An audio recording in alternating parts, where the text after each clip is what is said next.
I'm with my sister. What's up, sis? How you doing?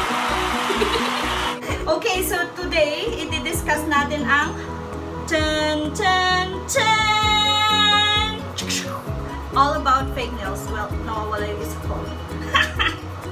So, tips on how to make them last and how to put them on. Ganun. Right.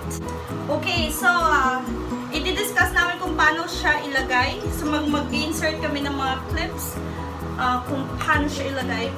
So, ano nga ba ang fake nails? Una, sis, what's fake nails? What are fake nails? What are fake nails, sis? They're not true. They're not honest.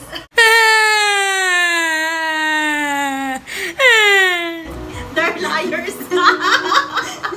They're lying. Okay, so yun yung mga kinakabit. Either i-glue or press-ons or gagamitan ng adhesive. Okay. So, first step ng pagkakabit ng fake nails is you wash your hands. We want to start with clean hands. Fingernails, sis.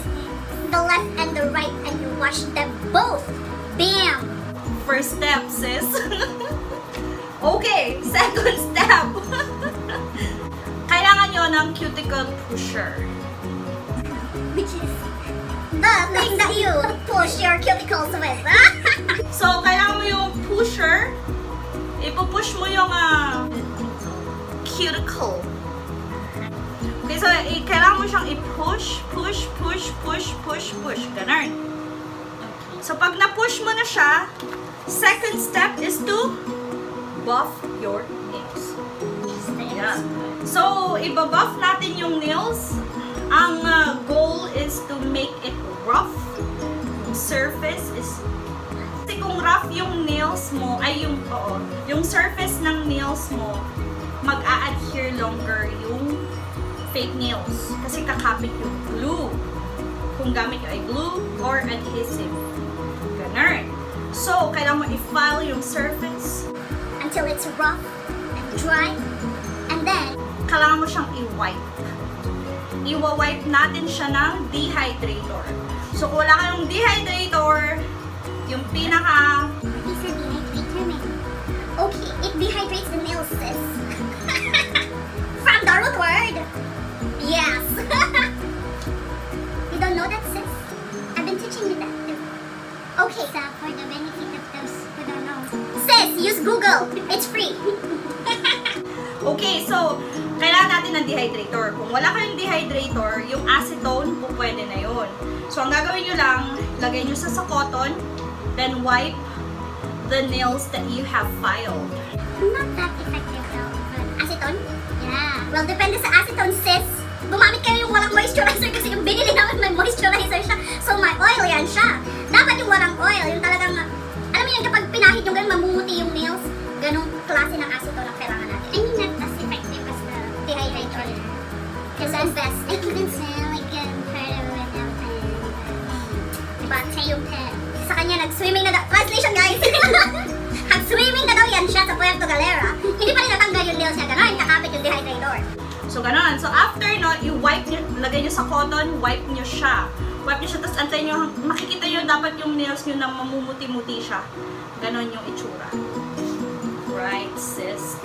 Next step is, ilalagay na ang fake nails. Kaching! With one message. Kaching!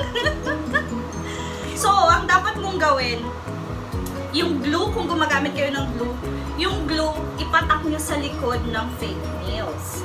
Kasi, kapag sa nail mo ipapatak, inabsorb na nung final mo yung glue, hindi na siya kakapit, sis. It's not gonna be as effective. Kaya dapat sa likod ng fake nails, patak-patak mo yan. Decent amount, sis. Huwag kang mahihiya. Huwag naman yung... Okay. Huwag yung kakaperang good, sis. That's not gonna work. Kailangan marami, sis. Decent amount. Huwag naman yung maraming nag-uumapaw na hanggang sa may labas na ng kamay mo may glue. Ganun. Huwag ganun. Decent amount. Okay? So, patak-patak mo yan, sis. Hold it. Tapos, para magmukha siyang natural, ipipress mo siya against yung sa cuticle bed. Cuticle bed, is it? Yeah, like this, sis. See? So, ipupush mo siya ever so lightly. Yes, ever so lightly. Ever so lightly.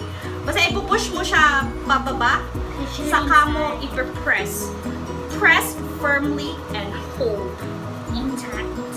10 to 15 seconds, count ka, ganun. Hold it like that. Yeah, hold it like this. And Ganun. count. 10 to 15 seconds. Tapos after nun, release the evil. After nun, release the evil. Okay. So, ganun magiging itsura niya. Kasi tignan nyo yung nails niya. Kakakabit ko lang to kanina. Talagang mukhang natural. Tapos, yung pagpupush din ng fake nail bago mo i-dikit, it will also prevent yung nagiging problema ng iba na kapag nagganon ng hair, sumasabit. Kasi kapag see, walang sabit, sis. Hindi siya sasabit sa nails mo kasi walang gap. Kung walang gap yung fake nails at saka yung Ano ba tiawag ito eh? basta yung sa cuticle, kung walang gap yung fake nails at saka yung cuticle, walang sasabitan yung hair, sis. So you wouldn't have that problem. Arc. Yeah, basta yung ganite. The arc. Ayan. So kung walang gap yung skin mo dito at saka yung fake nails, walang sasabitan yung hair. So hindi mo... Hair? What hair? Hair! So hindi mo siya magiging problema, sis. Ganun. Oh yeah, we just did our hair, sis. Show them your hair, sis. Shala. Okay, anyway, patalastas. Ay, tapos na pala yun. Okay, so next tip na mabibigay namin para mag-last longer siya is don't wet. Don't wet your hands right after applying the fake nails. Don't wash. Don't wash your hands. Don't put lotion, alcohol, sanitizer, anything that you can think of that are liquid that might interact with what you just did earlier. Right? For how long? 2 to 3 hours. 3 hours. It's So not yet sis, alive. what we do is... Oh my God, I'll sister. sleep. So, ang ginagawa namin pag nagpe-fake nails kami is before we go to sleep, doon namin ikakabit. Para bukas, kung kunyari may lakad ka, punta ka ng Puerto Galera para mag-swimming, kapit na kapit siya best. Kasi hindi siya nagalaw habang natutulog ka, walang basahang nangyayari. Ganun. Second tip. Dapat Careful. oo, Like be when careful. you don't use it hardcore Hardcorely. Oh my God, sister. activities like It's opening- not Opening cans. It's not made of steel, sis. Steel? Steel. It's not made of bakal, sis. You need to treat it as if it's your own nails. Kasi, syempre mapabali siya, sis. It's artificial. Hindi siya bakal. And if you know if you're gonna What, sis? Laundry. Okay, if you're going to do the laundry now, sis. Oh my God. Nanonosebleed na yung sister ko. Aglaka na sis. No, aglama ka. No, aglaba ka. Ikaw ka, built nails. Right, kasi kapag na-soak yung nails sa water for a very long period of time, the glue will loosen and it's gonna lose all its magic, sis. It's not true. It's not gonna adhere to your nails anymore. Like me, see? I did the laundry earlier. I washed my kids' clothes. See what happened? Ah, the other one. Okay. Natutulog pala yung anak ko, guys. Yung baby ko ay natutulog, so kailangan namin mag-quiet. Tone down. Ganun. Kasi nasa CR kami. Ito yung pinto papunta sa kwarto namin. Ito rin yung papunta sa sala. Okay, so yun. Dapat i-avoid nyong mag-wash the dishes, do the laundry, what else? avoid, but not totally being lazy. True. Just Right. try not to soak it. Oh, you could probably do it, but not too much. Not to, hence the word soak. Okay. So, lang, dip. Ganun, tapos na. Dip. Ganun. So, pwede ka maligo with it. Hindi mo kailangan tanggalin kapag maliligo ka, sis. Yes. Kasi, mahirapan ka, sis. Ilang beses ka maligo sa isang araw, tanggal-tanggal You mo. want to keep you sanitize, True. clean, and not be lazy at home. Right. Still have to do your chores. Yes. Okay, sis. I'm doing the laundry, sis. Okay, so next step is avoid direct sunlight. So, alam mo yun, hindi naman sa wag kang pupunta sa under the sun, mga ganun. Pero wag lang yung talagang mababa. Don't use it to shield yourself. Hanmat. No, not that literally, sister. Pero alam mo yun yung, kunyari, yung fake nails nyo nasa box pa lang. Wag nyo siyang i-store sa place na with direct sunlight, right? Kasi, outside. Or nasa window siya, near the your window, solar tapos yung direct sunlight is tumatama sa window nyo, ganun. Kasi naa-alter yung color. Tapos nagbe-brittle siya. Kasi mostly sa mga fake nails na binibenta dyan, Like mine. The ones I'm selling you guys.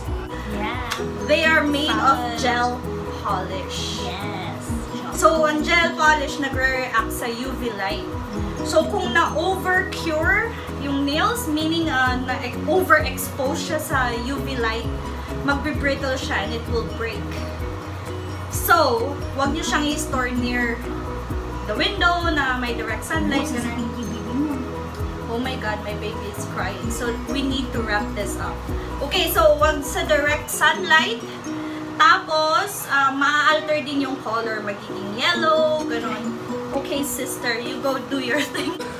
Titignan niya muna yung anak ko kasi umiiyak na. Okay, so, yun yung tip. Tapos, kasi I have a friend, nagbabike siya. So, overexpose ang nails sa sunlight, di ba? Kasi hindi ka man pwede magpayong while biking. So, madali siyang mag-pop off. So, yun ang disadvantage kapag super exposed siya sa sunlight. Yan. So, ano pa bang tips na may bibigay ko? Yun lang naman. So, if you want to see another video showing you how to take them off gently and effectively, please like this video at saka comment down below. But naman, nandito ka na, mag-subscribe ka na rin kasi ang subscriber count ko, pakitignan na lang. So, salamat sa panonood, you guys. So, sana na-enjoy nyo yung video na to. And I'll see you on my next video. Ay, later. Try kong i-check kung makakapagbabay si ate ko. Bye! Okay, say bye. Don't forget to watch my movie this May 31. What's up, sis? Okay, bye. Say Hi, bye-bye. Right. Right. Ang takat. Ano yung makita? Oh my God, like, hindi makita yung aking ear. Okay. Ako instructions. Like, bakit? Ayaw niyang, okay. It's not out of focus. We're not yet that, we don't have that kind of camera, guys. Cellphone camera lang ang gamit. After a while, win, kasi, sis, if I'm alone, I'm talking to myself. Awkward. I cannot. Oh, there you go, sis. Okay. Now, it's not gonna happen because it's a cell phone. Wait, we're done. Okay, we're back from that then. Okay, so, potion. Yung potion. Two is, nakarami dun ta. Bago? Oh my God.